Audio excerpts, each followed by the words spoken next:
जी, राजसमंद राजस्थान के छात्र धीरज सुथार, जो कि government senior secondary school Kundwa में पढ़ते हैं, हमारे बीच इस हॉल में मौजूद हैं और आपसे प्रश्न पूछना चाहते हैं। धीरज, कृपया अपना प्रश्न पूछिए। नमस्ते माननीय प्रधानमंत्री जी, मैं धीरज सुथार, मैं राजकीय उच्च माध्यमिक विद्यालय कोंदवा राजसमंद राजस्थान से हूँ। मैं 12वीं कक्षा में अध्ययनरत हूँ। मेरा प्रश्न यह है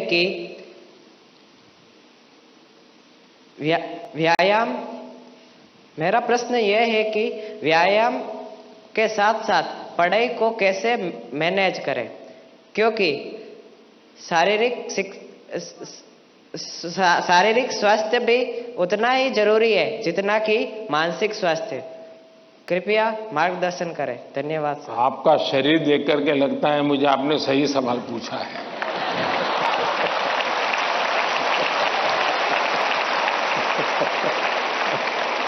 और आपकी ये चिंता भी सही होगी।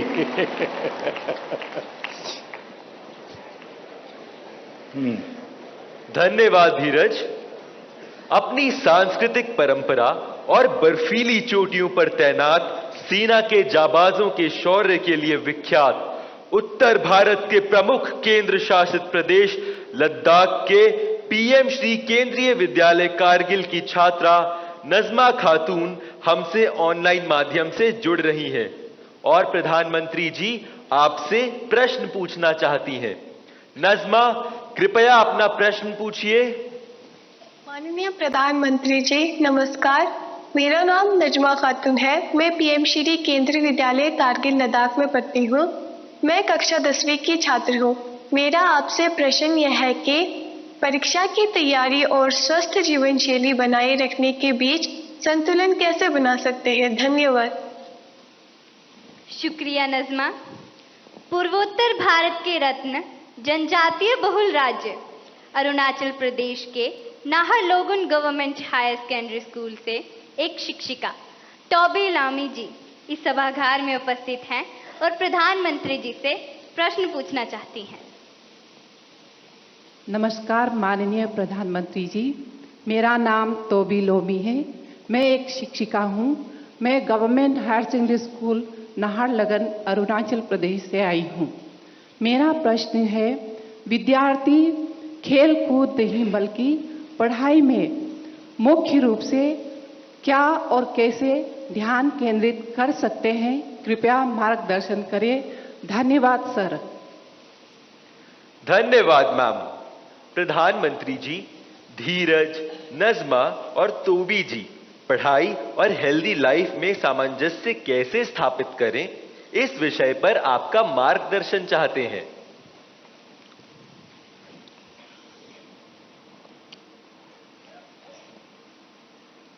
आप में से बहुत सारे स्टूडेंट्स मोबाइल फोन का उपयोग करते होंगे और कुछ लोग होंगे शायद उनको घंटों तक मोबाइल फोन की आदत हो गई होगी। लेकिन क्या कभी ऐसा विचार आया मन में कि नहीं मैं रिचार्जिंग में फोन रखूंगा तो मेरा मोबाइल का उपयोग कम हो जाएगा, इसलिए रिचार्जिंग नहीं करूंगा। अगर रिचार्जिंग नहीं करूंगा तो मोबाइल काम करेगा क्या? करेगा क्या? तो मोबाइल जैसी चीज जो रोजमर्रा देखते हैं उसको भी चार्जिंग करना पड़ता है, नहीं करना पड़ता है? अरे जवाब तो दीजिए। रिचार्ज करना पड़ता है, नहीं करना पड़ता है? अगर मोबाइल को करना पड़ता है तो ये बॉडी को करना चाहिए कि नहीं करना चाहिए?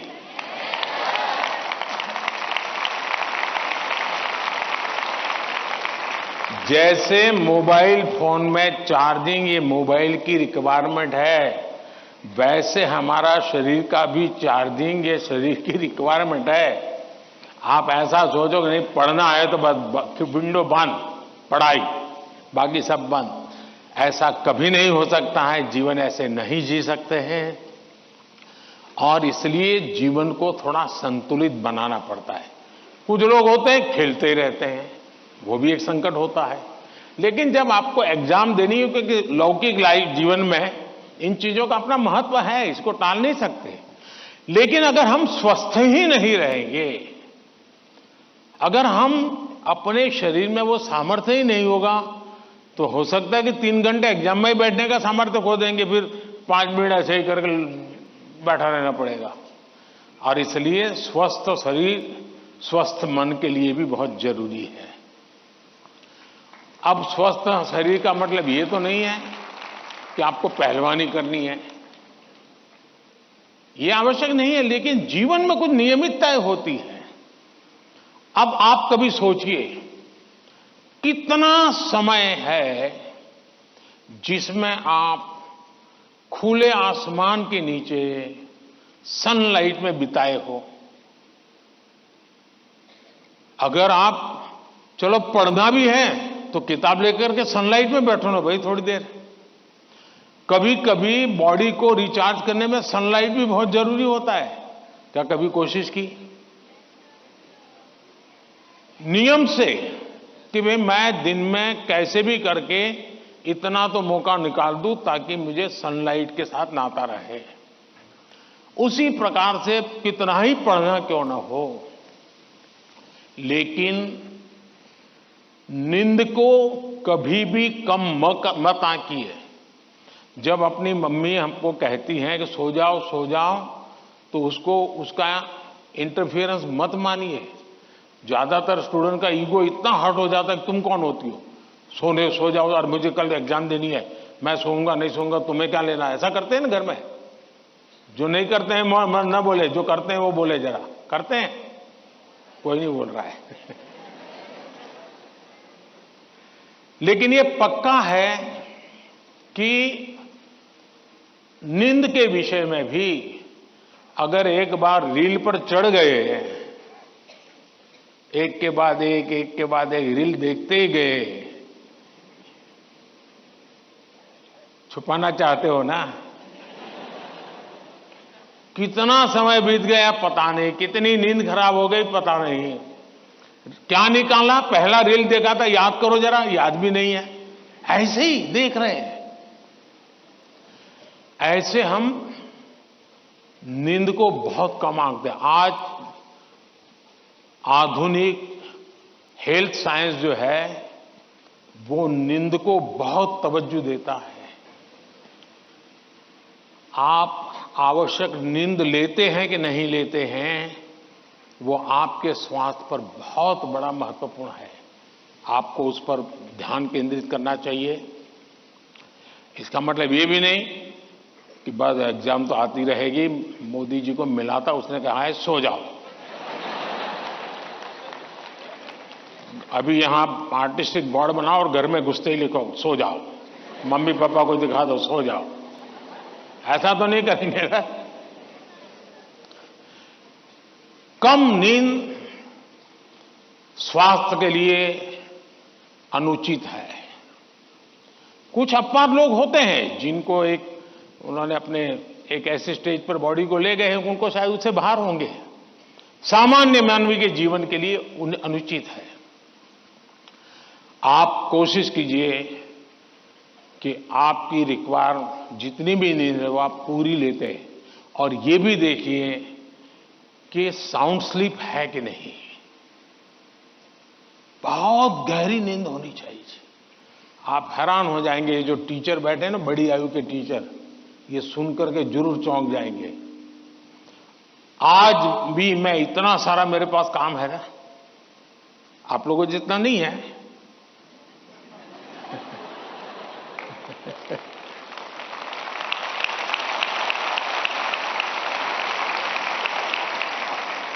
लेकिन 365 दिन कोई अपवाद नहीं। अगर मैं बिस्तर पे लेटा नहीं कि 30 सेकंड में डीप स्लीप की तरफ नहीं चला गया था, होता नहीं। 30 सेकंड लगता है मुझे। आप में से बहुत छोटी आयु के भी होंगे, कभी इधर कभी उधर, कभी उधर कभी उधर, फिर नींद आई तो आई। क्यों? मेरा बाकी जो जागृत अवस्था का समय है उसमें बहुत जागृत रहता हूं मैं। तो तो जब जागृत हूं तो पूरी तरह जागृत हूं, जब सोया हूं तो पूरी तरह सोया हूं।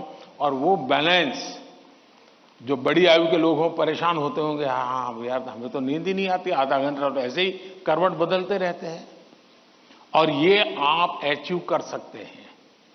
फिर एक विषय है न्यूट्रिशन, संतुलित आहार।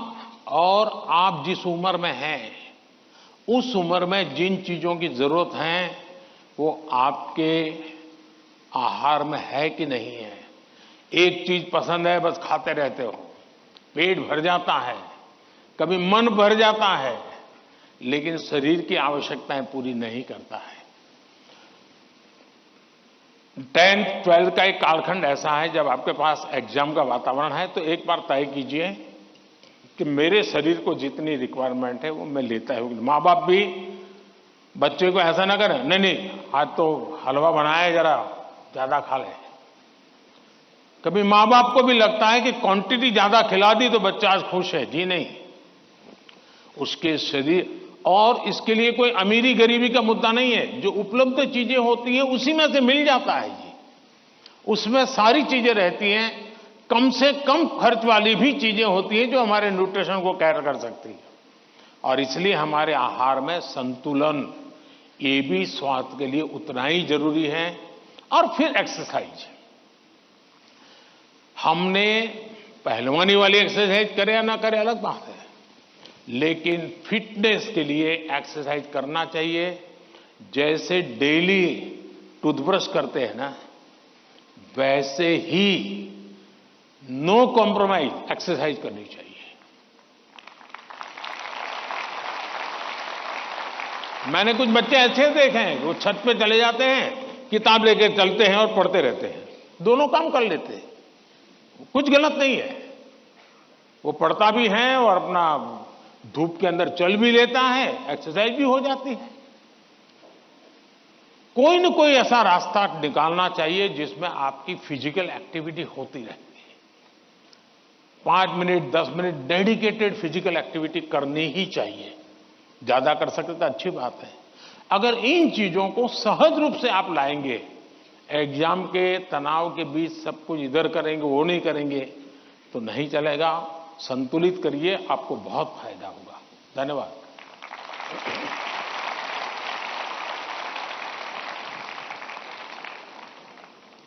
पीएम सर, आपने एग्जाम वॉरियर में भी हमें यही संदेश दिया है, जितना खेलोगे उतना खिलोगे। Thank you PM sir. Rabindranath Tagore Vande Mataram की अमर भूमि, समृद्ध कला कौशल से भरपूर राज्य बंगाल के नॉर्थ 24 परगना स्थित केंद्रीय विद्यालय की छात्रा मधुमिता मल्लिक हमसे वर्चुअल माध्यम से प्रश्न पूछना चाहती है। मधुमिता, कृपया अपना प्रश्न पूछिए। माननीय प्रधानमंत्री महोदय, नमस्कार। मेरा नाम मधुमिता मल्लिक है। मैं पीएम श्री केंद्रीय विद्यालय बैरकपुर थलसेना कोलकाता संभाग की 11वीं विज्ञान की छात्रा हूँ। मेरा आपसे यह प्रश्न है, आप उन छात्रों को क्या सलाह देना चाहेंगे जो अपने करियर के बारे में अनिश्चित हैं या किसी विशेष करियर या पेशे को चुनने के बारे में दबाव महसूस करते हैं? कृपया इस विषय पर मुझे मार्गदर्शन करें। धन्यवाद महोदय। धन्यवाद मधुमिता। पीएम सर, भगवान कृष्ण की उपदेश भूमि, वीर बहादुर खिलाड़ियों के प्रदेश हरियाणा पानीपत के द मिलेनियम स्कूल की छात्रा अदिति तनवर ऑनलाइन माध्यम से जुड़ी हुई है और आपसे मार्गदर्शन चाहती है। अदिति, कृपया अपना प्रश्न पूछिए। माननीय प्रधानमंत्री जी, नमस्कार। मेरा नाम अदिति तनवर है और मैं the millennium school Panipat Haryana की कक्षा 11वीं की छात्रा हूँ। मेरा आपसे प्रश्न यह है कि मैंने ह्यूमैनिटीज को अपने विषय के रूप में चुना है और लोग रोज मुझ पर ताने कसते हैं। मुझे यह विषय पसंद है इसलिए मैंने इसे चुना है, पर कभी कभी तानों को संभालना मुश्किल हो जाता है। इन्हें कैसे संभालें और कैसे नजरअंदाज करें, मैं इसमें आपसे मार्गदर्शन चाहती हूँ। धन्यवाद श्रीमान, नमस्कार। Thank you Aditi. मधुमिता और अदिति तथा इन जैसे कुछ विद्यार्थी जीवन में करियर के चयन में दबाव अनुभव करते हैं। सर, एक विशेष करियर या स्ट्रीम चुनने की मानसिकता के दबाव की समस्या का कैसे समाधान करें? मुझे नहीं लगता है कि आप स्वयं कंफ्यूज हैं, आप स्वयं उलझन में हैं, ऐसा मुझे नहीं लगता है। हकीकत यह है कि आपको अपने पर भरोसा नहीं है, आपका अपने सोचने के संबंध में दुविधा है और इसलिए आप 50 लोगों को पूछते रहते हैं, क्या लगता है ये करूं तो, क्या लगेगा ये करूं तो। आप खुद को जानते नहीं हैं और उसके कारण आप किसी के एडवाइस पर डिपेंडेंट रहते हो और जो व्यक्ति ज्यादा अच्छा लगता है आपको और जो एडवाइस आपको सबसे सरल लगती है आप उसी को एडॉप्ट कर लेते हो। अब जैसे मैंने कहा कि खेलो, अब बहुत कुछ होंगे जो आजकल बोर्ड लेकर के घर जाएंगे, मोदी जी ने कहा है खेलो खिलो खेलो खिलो, अब मैं पढ़ूंगा नहीं, बस क्यों, उसने अपनी चीज पसंद कर ली है। मैं समझता हूं कि सबसे बुरी जो स्थिति है ना वो कंफ्यूजन है।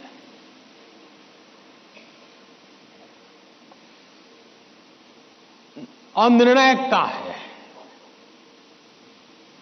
अनिर्णायकता आपने देखा होगा, पुराने जमाने में ऐसी कथा चलती थी, कोई गाड़ी लेकर के जा रहा था और कुत्ता तय नहीं कर पाया, इधर जाओ उधर जाओ, और आखिरकार वो नीचे आ गया। यही होता है, अगर उसको पता है कि मैं उधर चला जाऊं तो हो सकता है कि वो ड्राइवर भी उसको बचा ले, लेकिन इधर गया इधर गया इधर गया तो ड्राइवर कितना ही एक्सपर्ट होगा नहीं बचा पाएगा। हमें अनिश्चितता से भी बचना चाहिए, अनिर्णायकता से बचना चाहिए और निर्णय करने से पहले सारी चीजें हमने उसको जितने तराजू पर तोल सकते हैं तोलना चाहिए।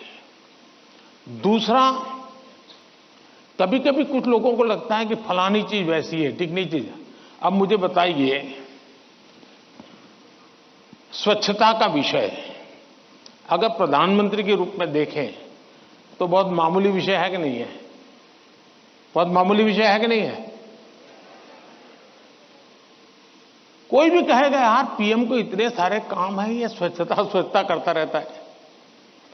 लेकिन जब मैंने उसके अंदर अपना मन लगा दिया, हर बार मैंने उसको अपना एक महत्व का साधन बना दिया, आज स्वच्छता देश का प्राइम एजेंडा बन गया कि नहीं बन गया? स्वच्छता तो छोटा विषय था, लेकिन अगर मैं उससे जान मैंने भर दी तो वो बहुत बड़ा बन गया।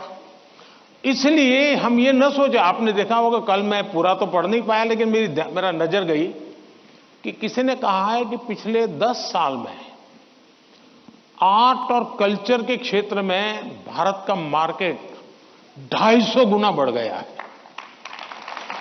अब आज से पहले कोई पेंटिंग करता तो माँ बाप कहते पहले पढ़ाई करो, वैकेशन में पेंटिंग करना। उसको लगता ही नहीं था कि पेंटिंग भी जीवन में महत्व का विषय हो सकता है। और इसलिए हम किसी चीज को कम ना आके, हमारे में दम होगा तो हम उसको जान भर देंगे। हमारे में सामर्थ्य होना चाहिए और जो चीज हाथ में लें उसमें जी जान से जुड़ जाएं। हम आधे अधूरे, यार उसने ये लिया मैं ये लेता तो शायद अच्छा होता, उसने ये लिया मैं ये लेता तो अच्छा होता, ये उलझन आपको बहुत संकटों में डाल सकती है। दूसरा विषय है कि आज नेशनल एजुकेशन पॉलिसी ने आपके लिए बहुत सुविधा कर दी है। आप एक क्षेत्र में बढ़ रहे हैं लेकिन आपको कहा मन कर गया चलो एक और ट्रायल करना है तो आप शिफ्ट कर सकते हैं, आपकी राह बदल सकते हैं, आपको किसी पर बंद रहने की जरूरत नहीं है, आप अपने आप प्रगति कर सकते हैं।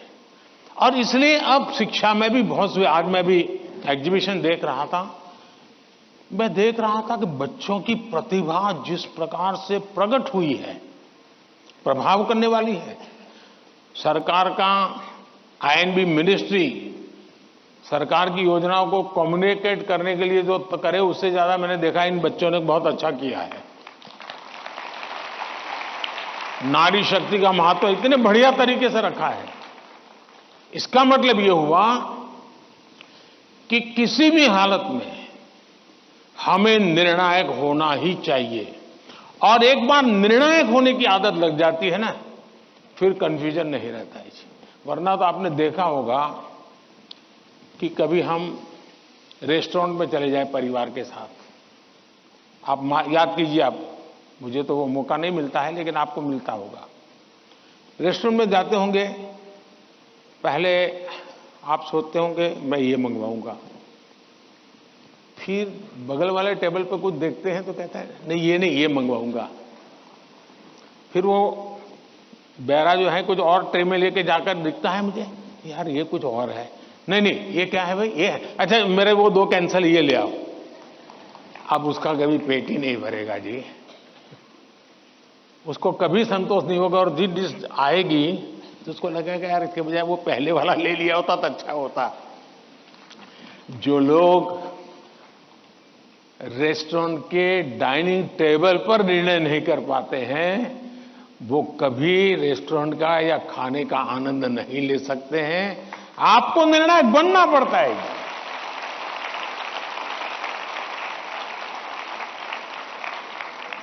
अगर आपकी मां आपको डेली सुबह पूछे आज क्या खाओगे, और आपके सामने 50 वैरायटी बोल दे, आप क्या करोगे? घूम फिर करके आ जाओगे, रोज खाते हो वहीं पर आके खड़े हो जाओगे। मैं समझता हूं कि हमें आदत डालनी चाहिए कि भाई हम निर्णायक बने। निर्णय लेने से पहले 50 चीजों को हम बारीकियां देखें, उसके प्लस माइनस पॉइंट देखें, प्लस माइनस पॉइंट के लिए किसी से पूछें, लेकिन उसके बाद हम निर्णायक बने। और इसलिए कंफ्यूजन किसी भी हालत में आप किसी के लिए अच्छा नहीं है। अनिर्णायकता और खराब होती है, और उसमें से हमने बाहर आना चाहिए। Thank you.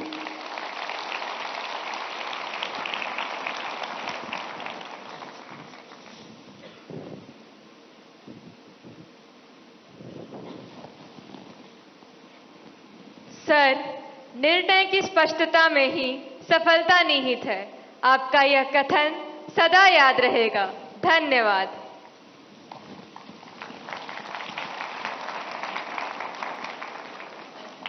शांत समुद्र तट, चित्रमय गलियां और सांस्कृतिक विभिन्नताओं के लिए प्रसिद्ध नगर पुडुचेरी के गवर्नमेंट हायर सेकेंडरी स्कूल सेदरापट की छात्रा दीवश्री हमारे बीच इस सभागार में मौजूद हैं और अपना प्रश्न पूछना चाहती हैं। दीवश्री, कृपया अपना प्रश्न पूछिए। नमस्ते, वणक्कम ऑनरेबल प्राइम मिनिस्टर सर। वणक्कम। My name is Deepasri. I'm coming from Government Higher Secondary School, Sedrapat, Puducherry. My question is, how can we build our trust in parents that we are working hard? Thank you, sir. धन्यवाद दीवश्री। प्रधानमंत्री जी, हम माता पिता को कैसे विश्वास दिलाएं कि हम मेहनत कर रहे हैं, इस विषय पर दीवश्री आपसे मार्गदर्शन चाहती हैं।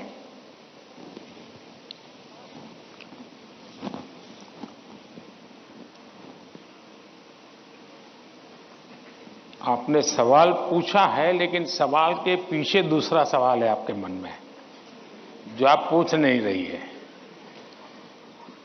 दूसरा सवाल यह है कि पूरे परिवार में मिसट्रस्ट है, ट्रस्ट डेफिसिट है, और ये यानी आपकी बहुत अच्छी परिस्थिति को आपने पकड़ा है। आपने उसको प्रस्तुत तो ऐसे किया घर में कोई नाराज ना हो जाए, लेकिन ये सोचने का विषय है टीचर के लिए भी और पेरेंट्स के लिए भी, कि ऐसा क्या कारण है कि हम ट्रस्ट डेफिसिट पारिवारिक जीवन में अनुभव कर रहे हैं। अगर पारिवारिक जीवन में भी हम ट्रस्ट डेफिसिट अनुभव करते हैं तो ये बहुत ही चिंता का विषय है। और ये ट्रस्ट डेफिसिट अचानक नहीं होती है, एक लंबे कालखंड से गुजर करके निकलती है। और इसलिए हर पेरेंट्स को, हर टीचर को, हर स्टूडेंट्स को बहुत ही बारीकी से अपने आचरण को एनालाइज करते रहना चाहिए। आखिरकार माँ बाप मेरी बात पे भरोसा क्यों नहीं करते? कहीं न कहीं तो ऐसी बातें हुई होगी जिसके कारण उनका ये मन बन गया होगा। कभी आपने कहा होगा कि मैं अपनी सहेली को मिलने जा रही हूं,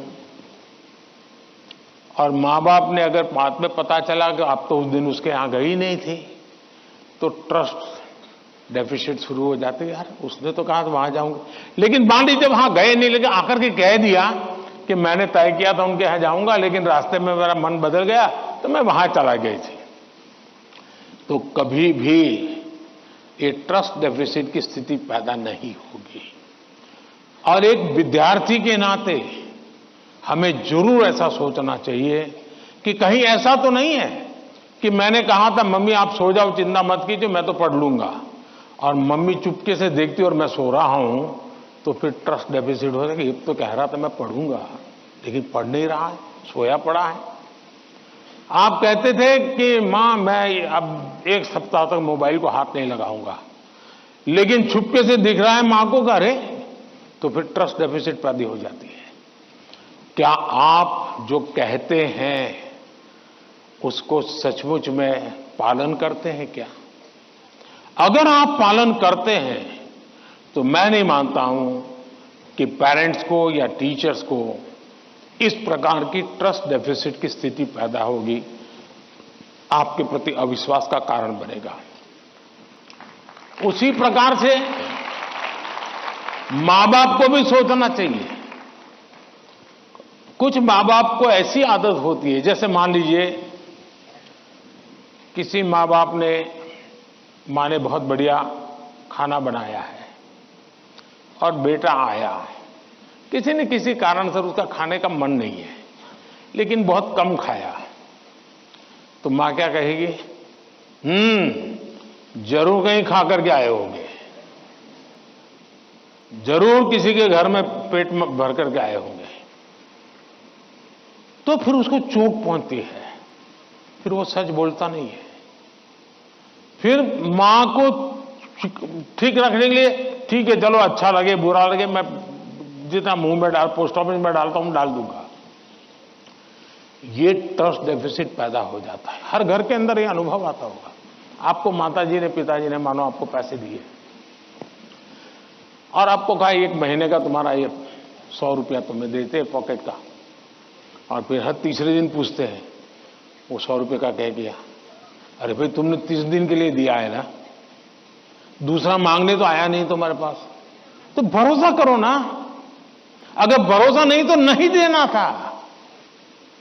ज्यादातर मां बाप के केस में ऐसा होता है, रोज पूछते हैं अच्छा वो 100 रुपया, हाँ कोई ये तो पूछ सकता है, पूछने का तरीका होता है। कोई कहे बेटा उस दिन पैसे नहीं थे, तुम्हें 100 ही रुपये दिए थे, तुम चिंता मत करना, जरूरत पड़े तो कह देना। तो उस बेटे को लगा नहीं मेरे माता पिता ने मुझे 100 रुपया, देखो ये आपकी पसंद की बात आई तो ताली बजाते हो आप लोग।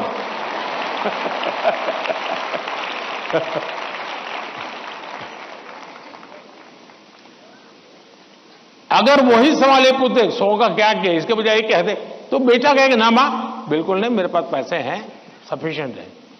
यानी हमारा एक दूसरे के बीच बात करने का तरीका कैसा है, ये चीजें सामान्य जीवन में जो अनुभव आती हैं वो फिर धीरे धीरे एजुकेशन सिस्टम के साथ रोजमर्रा की हमारी अपेक्षाएं होती है, उसके टकराव में कन्वर्ट हो जाती है। फिर कहा मार्क्स क्यों नहीं आए, बस तुम पढ़ते ही होंगे, ध्यान देते नहीं होंगे, क्लास में बैठते नहीं होंगे, अपने दोस्तों के साथ गप्पे मारते होंगे, हो सकता है वो पैसे हैं सिनेमा देखने चले गए होंगे, मोबाइल फोन पर रील देखते होंगे, फिर वो कुछ न कुछ कहना शुरू हो जाता है, फिर दूरी बढ़ जाती है। पहले ट्रस्ट खत्म हो जाता है, फिर दूरी बढ़ जाती है, और ये दूरी कभी कभी बच्चों को डिप्रेशन की तरफ धकेल देती है। और इसलिए माँ बाप के लिए बहुत आवश्यक है, उसी प्रकार से टीचर्स ने भी बच्चों के साथ इतना खुलापन रखना चाहिए, सहज रूप से अपनी बात कह सके। अगर उसको कोई सवाल समझ में नहीं आया तो कोई टीचर हड़का देगा, तुझे कुछ समझ नहीं आने वाला तो बाकियों को विद्यार्थियों का टाइम खराब मत करो, बैठ जाओ। कभी कभी क्या करते हैं टीचर भी, जो 4-5 होनहार बच्चे होते हैं ना, उनको वो बहुत प्रिय लगते हैं, उनसे उनका मन लग जाता है। बाकी क्लास में 20 बच्चे हैं, 30 बच्चे हैं, वो जाने उनका नसीब जाने, ये 2-4 में अपना मन लगा देते हैं, सब चीजें वाहवाही उन्हीं की करते रहते हैं, वही रिजल्ट देकर गए। अब आप उसको कितना आगे ले जा पाते हो तो अलग बात है, लेकिन बाकी जो है वहां से नीचे गिरा देते हैं। और इसलिए कृपा करके आपके लिए सभी स्टूडेंट समान होने चाहिए, सबके साथ इक्वली। हाँ, जो तेज होगा वो अपने आप में से जो अमृत है वो ले लेगा, लेकिन जिसको सबसे ज्यादा जरूरत है उसके प्रति अगर आप सिंपैथेटिक, और उसमें भी मैं मानता हूं उसके गुणों की तारीफ कीजिए। कभी एक बच्चा बिल्कुल वीक है पढ़ने में, लेकिन उसके हैंड राइटिंग अच्छे है, तो उसके सीट पे जाकर के, अरे यार क्या बढ़िया लिखते हो तुम, कितने हैंड राइटिंग तुम्हारे अच्छे हैं, क्या स्मार्टनेस है तुम्हारी। कभी ऐसा एक डल विद्यार्थी है, अरे यार तेरा कपड़ा बहुत शर्ट बहुत अच्छा है, उसके अंदर कॉन्फिडेंस बिल्डअप होगा, वो आपके साथ खुलने लग जाएगा, वो आपसे बातें करने लगेगा कि ये साहब के प्रति मेरे प्रति उनका ध्यान है। अगर ये सहज वातावरण बन जाएगा तो मैं नहीं मानता हूं कि, लेकिन ये विद्यार्थियों का भी उतना ही दायित्व है, हमें आत्मचिंतन करना चाहिए कि मेरी ऐसी कौन सी बातें थी जिसने मेरे घर के लोगों का मुझ पर से भरोसा उठ गया। ये किसी भी हालत में हमारे आचरण से हमारे परिवार के, हमारे टीचर का हम पे भरोसा उठना नहीं चाहिए। हमसे कुछ नहीं हुआ तो कहना चाहिए। दूसरा, मुझे लगता है कि परिवार में एक प्रयोग कर सकते हैं। मान लीजिए आपका बेटे या बेटी के 5 दोस्त हैं, तय कीजिए कि महीने में एक बार 2 घंटे वो 5 परिवार किसी एक परिवार में एकत्र होंगे, दूसरे महीने दूसरे परिवार में, बिल्कुल गेट टुगेदर करेंगे, और उसमें बच्चे बूढ़े सम हो गए। ऐसा नहीं कि 2 लोगों को घर छोड़ के आए जाएंगे। 80 साल के माँ बाप भी अगर फिजिकली फिट आ सकते हैं, उनको भी लेके आइए। और फिर तय कीजिए कि आज वो तो 3 नंबर का दोस्त है, उसकी माताजी एक कोई पॉजिटिव बुक पढ़ करके उसकी कथा सुनाएगी। अगले बार तय किए जो 4 नंबर का दोस्त है, उसके पिताजी एक कोई पॉजिटिव मूवी देखा होगा तो उसकी कथा सुनाएंगे। जब भी आप 1 घंटे का गेट टुगेदर करें, सिर्फ और सिर्फ उदाहरणों के साथ, किसी रेफरेंस के साथ पॉजिटिव चीजों की चर्चा करें, वहां के किसी के रेफरेंस से नहीं। आप देख लेना, धीरे धीरे वो पॉजिटिविटी पर्कुलेट होगी, और यही पॉजिटिविटी सिर्फ आपके बच्चों के प्रति नहीं, अंदर अंदर भी ऐसा ट्रस्ट का वातावरण बना देगी कि आप सब एक इकाई बन जाएंगे, एक दूसरे के मददगार बन जाएंगे। और मैं मानता हूं ऐसे कुछ प्रयोग करते रहना चाहिए। धन्यवाद।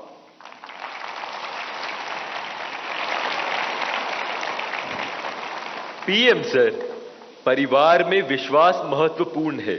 आपका यह संदेश हमारे घरों में खुशियां लाएगा। धन्यवाद पीएम सर। छत्रपति शिवाजी महाराज और समाज सुधारक महात्मा ज्योतिबा फूले की जन्मस्थली महाराष्ट्र की पुण्य नगरी पुणे से एक अभिभावक श्री चंद्रेश जैन जी इस कार्यक्रम से ऑनलाइन जुड़ रहे हैं और प्रधानमंत्री जी आपसे प्रश्न पूछना चाहते हैं। चंद्रेश जी, कृपया अपना प्रश्न पूछिए। माननीय प्रधानमंत्री जी, आपको मेरा सादर प्रणाम। मेरा नाम चंद्रेश जैन है। मैं एक अभिभावक हूँ। मेरा आपसे एक प्रश्न है, क्या आपको नहीं लगता है आजकल के बच्चों ने अपने दिमाग का इस्तेमाल करना बंद कर दिया है? वे तकनीक पे अधिक निर्भर रहने लगे हैं क्योंकि सब कुछ उंगलियों पे उपलब्ध है। कोई इस युवा पीढ़ी को कैसे जागरूक कर सकता है कि वे प्रौद्योगिकी के स्वामी बनने चाहिए, उसका गुलाम नहीं? कृपया मार्गदर्शन कीजिए। धन्यवाद। थैंक यू चंद्रेश जी। आदिवासी जनजाति के लोकनायक स्वतंत्रता सेनानी बिरसा मुंडा की जन्मभूमि झारखंड के रामगढ़ जिले से एक अभिभावक श्रीमती पूजा श्रीवास्तव जी ऑनलाइन माध्यम से इस कार्यक्रम से जुड़ी हुई है और प्रधानमंत्री जी आपसे प्रश्न पूछकर अपनी शंका का समाधान चाहती है। Pooja, please ask your question. Namaskar, Honorable Prime Minister Sir. My name is Kumari Pooja Srivastav. I am a parent of Priyanshi Srivastav studying in Sri Guru Nanak Public School, Ramgarh, Jharkhand.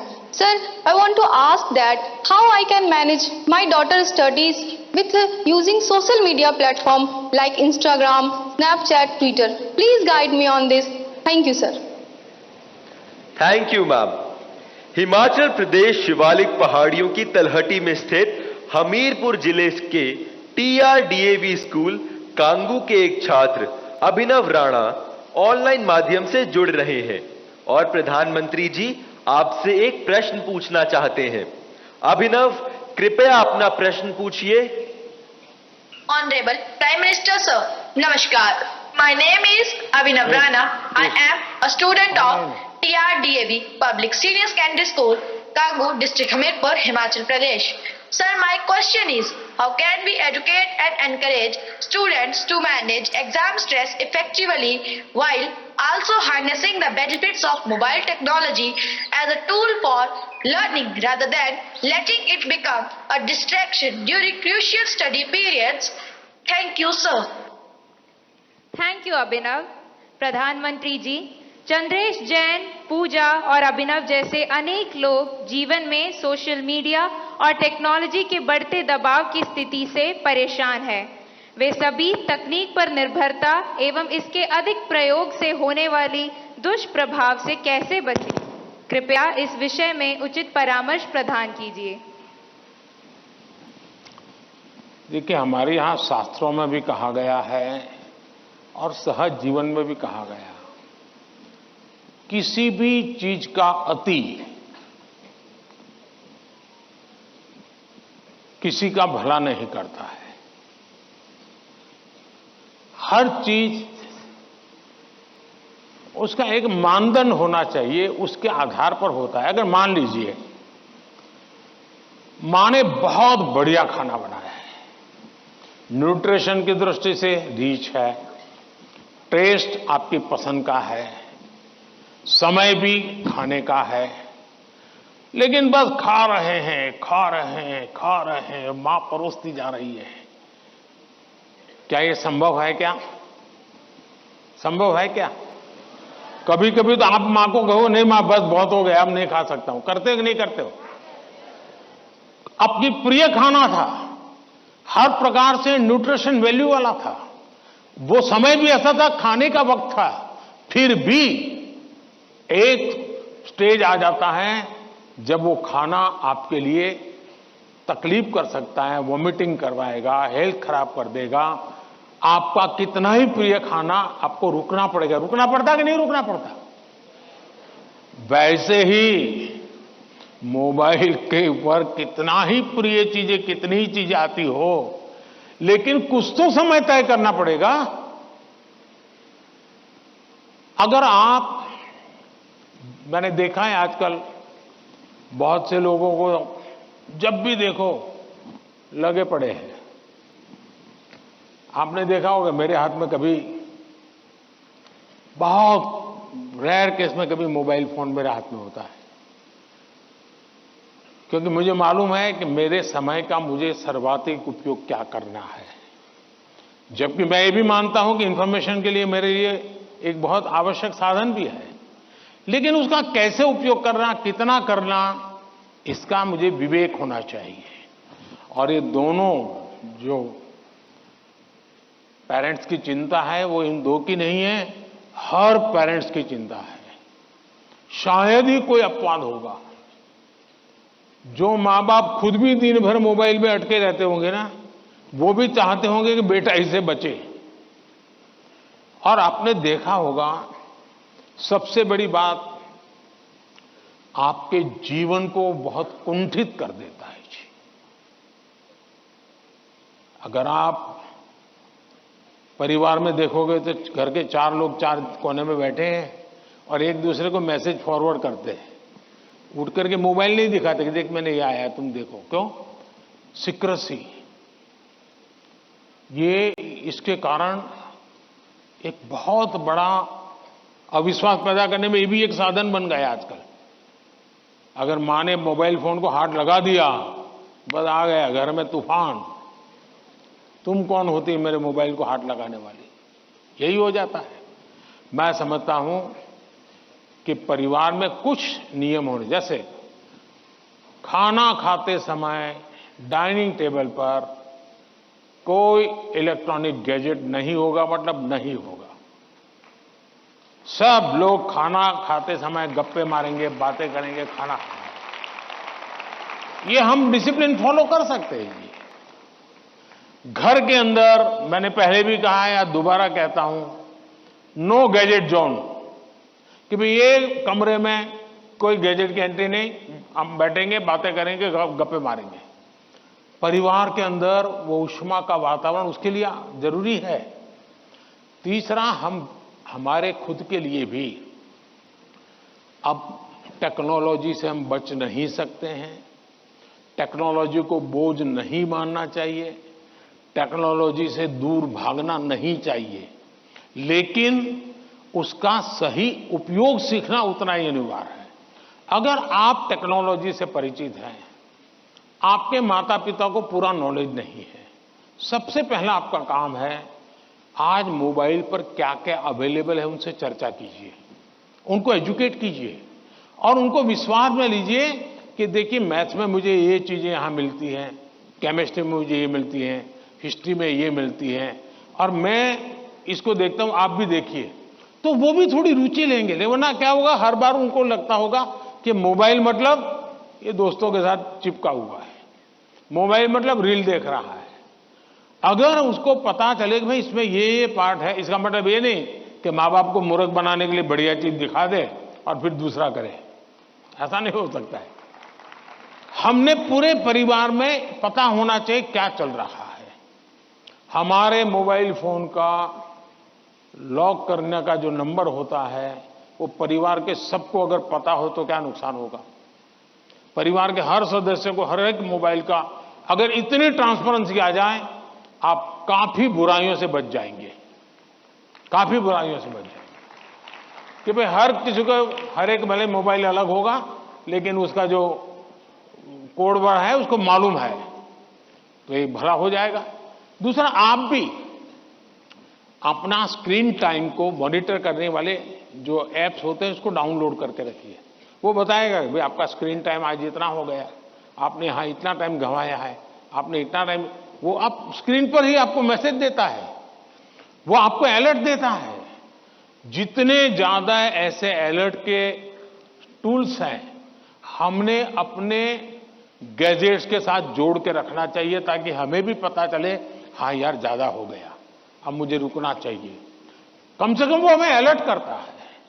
At the same time उसकी positive उपयोग कैसे कर सकते हैं। अगर मान लीजिए मैं कुछ लिख रहा हूं, लेकिन मुझे एक अच्छा शब्द मिल नहीं रहा है, तो मैं डिक्शनरी की मुझे जरूरत है, मैं डिजिटल व्यवस्था का उपयोग करके उसका लाभ ले सकता हूं। मान लीजिए कि मैं कर रहा हूं और मुझे कोई अरिथमेटिक का सूत्र ध्यान नहीं आता है, चलिए मैंने डिजिटल चीज का सपोर्ट सिस्टम ले लिया, पूछ लिया उसको, क्या हुआ, फायदा होगा। लेकिन अगर मैं जानता ही नहीं हूं कि मेरे मोबाइल में क्या ताकत है, तो मैं क्या उपयोग करूंगा। और इसलिए मुझे तो लगता है कि कभी कभी क्लासरूम में भी मोबाइल के पॉजिटिव पहलू क्या क्या है, पॉजिटिवली उपयोग आने वाली कौन सी चीजें हैं, कभी 10-15 मिनट क्लासरूम में चर्चा करनी चाहिए। कोई स्टूडेंट अपने अनुभव बताएगा कि मैंने उस वेबसाइट को देखा, हमारे स्टूडेंट्स के लिए अच्छी वेबसाइट है।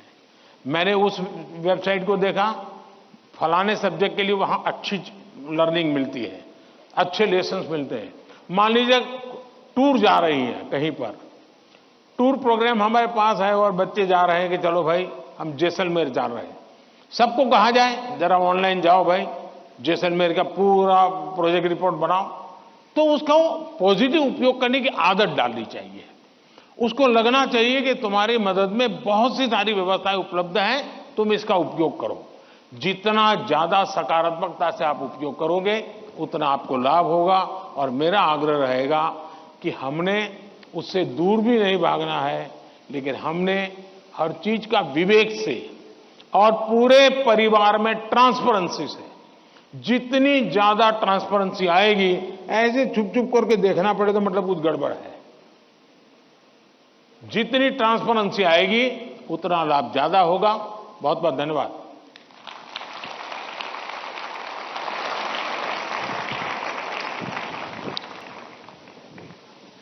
पीएम सर, सफलता के लिए जीवन में संतुलन बहुत महत्वपूर्ण है। यह मंत्र हमें सही राह पर अग्रसर करेगा। धन्यवाद।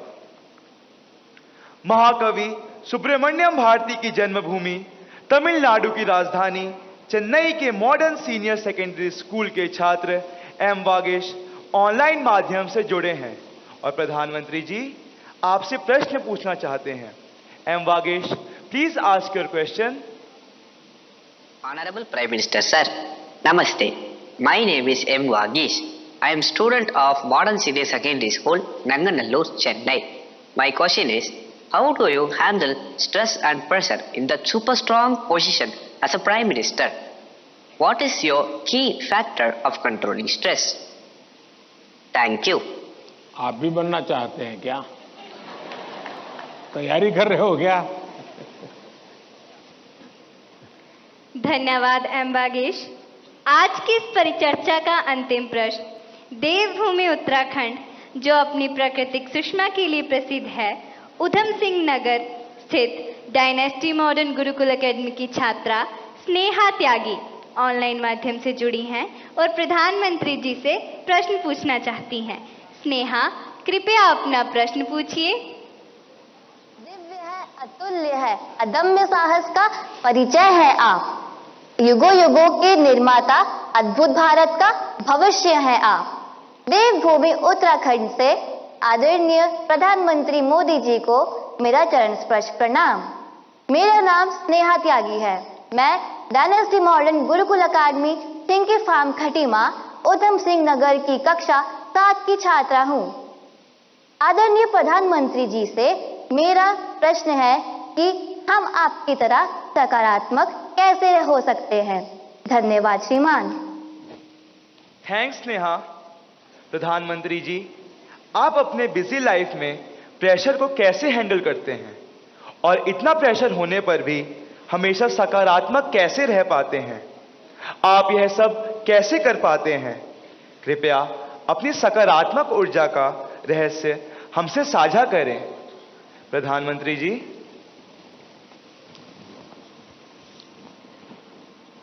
इसके कई जवाब हो सकते हैं।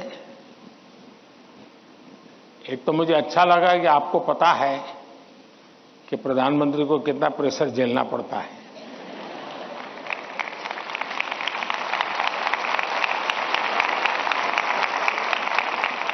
वरना आपको तो लगता होगा हवाई जहाज है, हेलीकॉप्टर है, उनको क्या है, यहां से यहां जाना है, यही करना है। लेकिन आपको पता है कि भांति भांति के सुबह शाम, दरअसल हरेक के जीवन में अपनी स्थिति से अतिरिक्त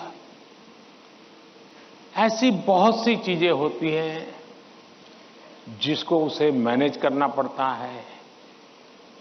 जो उसने सोचा नहीं वैसी चीजें व्यक्तिगत जीवन में भी आ जाती है, परिवार जीवन में आ जाती है, और फिर उसको उसे भी संभालना पड़ता है।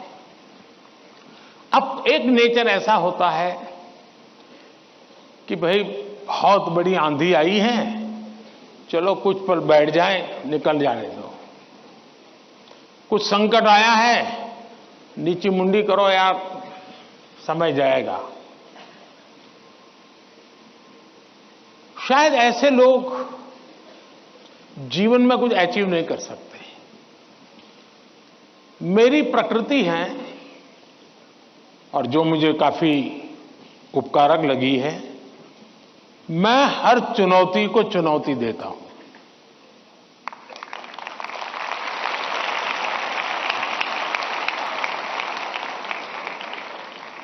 चुनौती जाएगी, स्थितियां सुधर जाएगी, इसकी प्रतीक्षा करते हुए मैं सोया नहीं रहता और उसके कारण मुझे नया नया सीखने को मिलता है। हर परिस्थिति को हैंडल करने का नया तरीका, नए प्रयोग, नई स्ट्रेटजी, ये इवॉल्व करने का सहज मेरी विधा, मेरा अपना विकास होता जाता है। दूसरा, मेरे भीतर एक बहुत बड़ा कॉन्फिडेंस है। मैं हमेशा मानता हूं कि कुछ भी है,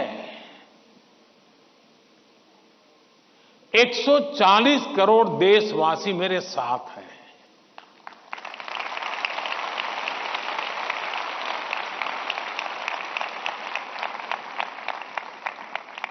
अगर 100 मिलियन चुनौतियां हैं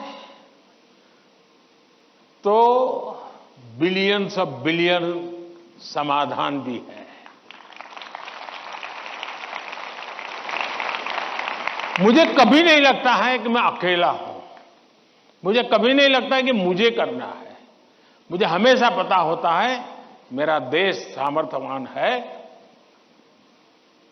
मेरे देश के लोग सामर्थ्यवान है, मेरे देश के लोगों का मस्तिष्क सामर्थ्यवान है। हम हर चुनौती को पार कर जाएंगे। ये मूलभूत मेरे भीतर मेरा सोचने का पिंड है और इसके कारण मुझे कभी नहीं लगता यार मुझ पर आया क्या करूंगा। मुझे लगता है नहीं, 140 करोड़ लोग हैं, संभल जाएंगे, ठीक है, आगे मुझे रहना पड़ेगा और गलत हुआ तो गाली मुझे खानी पड़ेगी। लेकिन मेरे देश का सामर्थ्य, और इसलिए मैं अपनी शक्ति देश के सामर्थ्य को बढ़ाने में लगा रहा हूं।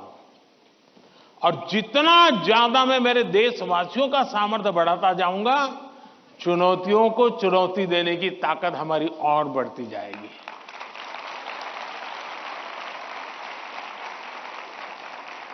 अब हिंदुस्तान की हर सरकार को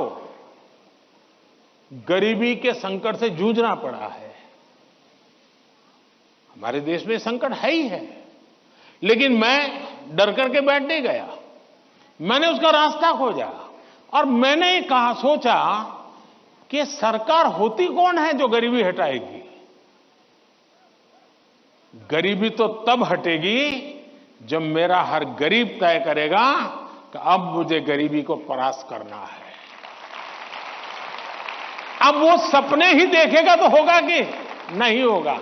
तो मेरी जिम्मेवारी बनती है कि मैं उसके सपने को पूरा करने के लिए सामर्थ्यवान बनाऊं, उसको पक्का घर दे दूं, उसको टॉयलेट दे दूं, उसको शिक्षा की व्यवस्था दे दूं, उसको आयुष्मान योजना का लाभ दे दूं, उसके घर से नल पहुंचा दूं।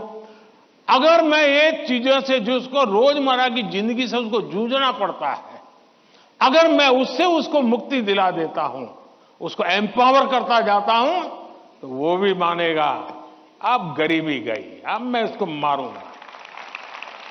और आप देखिए, इस मेरे 10 साल के कार्यकाल में देश में 25 करोड़ लोग गरीबी से बाहर आए हैं। अब यही चीज और लोग भी तो जैसे बिताया, मैं भी बिता देता। और इसलिए मेरी कोशिश रहती है कि हम देश की शक्ति पर, देश के संसाधनों पर भरोसा करें। जब हम इन सारी चीजों को देखते हैं तो कभी हम अपने आप को अकेला महसूस नहीं करते जी। मैं क्या करूं, मैं कैसे करूं, अरे मैं तो एक चाय बेचने वाला इंसान, क्या करूंगा, ऐसे नहीं सोच सकता हूं जी। मुझे पूरा भरोसा होना चाहिए। और इसलिए पहली बात है कि आप जिनके लिए कर रहे हैं उन पर आपका अपार भरोसा।